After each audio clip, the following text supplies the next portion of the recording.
నీ సంతానమును నిశ్చయముగా విస్తరింపచేసెదను.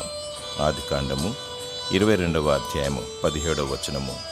సంతాన ఫలమును దయచే దేవునికి కృతజ్ఞతాస్తుతులు చెల్లించాలి.